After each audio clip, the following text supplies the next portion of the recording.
Vermont's forest and figuring out how to make soil and get energy from it without actually cutting it down and without actually burning it. The idea is we can shred up brushwood and junk wood and slash and turn it into soil. Soil is decomposed vegetable matter, and everyone knows that we can make soil by composting food scraps. This old idea that we're trying to bring back is that we can actually create soil and local agriculture using our forest as the feedstock.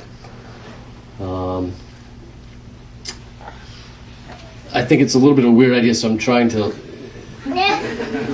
help you digest this thought. But basically we're talking about digestion. How do you take organic material and turn it into soil? You digest it. Whether that's in your stomach or in a cow's stomach or through a digestive process with bacteria, it puts out energy. Digestion is just like combustion. It releases energy and breaks the material down. That hot tub was heated with 101 degree water from a large mound of wood chips with a water line inside it, and the hot water comes out. Again, without burning anything, with no emissions, no pollution. Everyone knows compost piles get hot. Everyone's heard of barns burning down because the hay was wet when it got put away and it got hot. It's the same idea. The other big piece of this is that we can actually make natural gas to replace propane or gasoline, again using shredded brushwood as the feedstock. So we're talking about a way to create heat, natural gas, energy, and soil without clear cutting the forest, without doing this, but while using the forest resource in a way that actually could improve the health of the forest. Right now, most of Vermont's forest is congested with brush undergrowth, and it's not exactly healthy.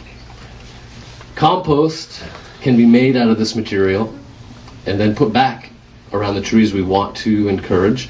It can feed the agricultural soil base. And I think I just wanted to dive in here a little bit about what compost actually is. Compost, again, is digested organic plant material. Cows can make it, we can make it, and the forest can make it. It's beautiful.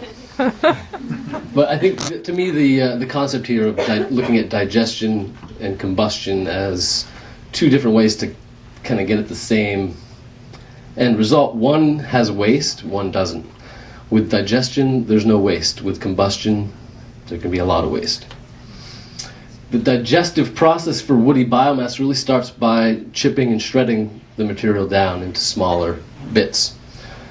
What we're talking about is specifically focused on brushwood and slash, not whole tree chipping.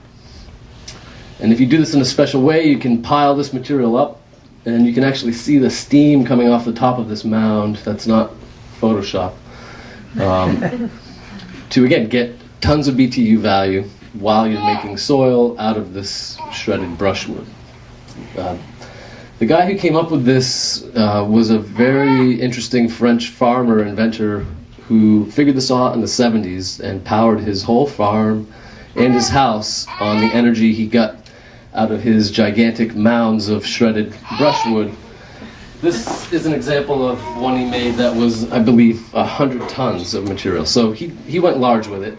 The basic concept is outlined here. You have a big pile of shredded brush with water lines coiled throughout.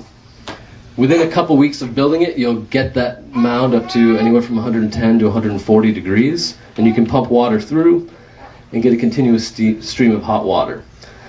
This was the beginning of the first mound that we built a couple years ago after studying Jean Payne's methods for a while.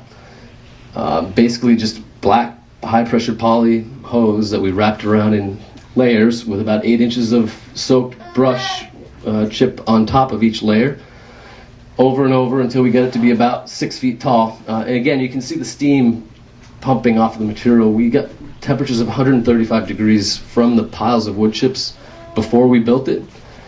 As we built it, the peak temperature that we were able to get of the water coming out was 117 degrees, but it definitely put out some heat. This is near the end where we've got a couple more layers to go, and we did use a excavator to help us do the heavy lifting that came from a neighbor that let me borrow it. That helped a lot. It was a one-day project to build one of these mounds. About a week after we built the first one, we were getting 100 degrees. It did cool off through the winter due to some design errors that we made. We're experimenting with other ways to do this where we hope to be able to keep 130 to 140 degree water through the whole winter coming through these. The potential applications for this, to me, I think are very startling.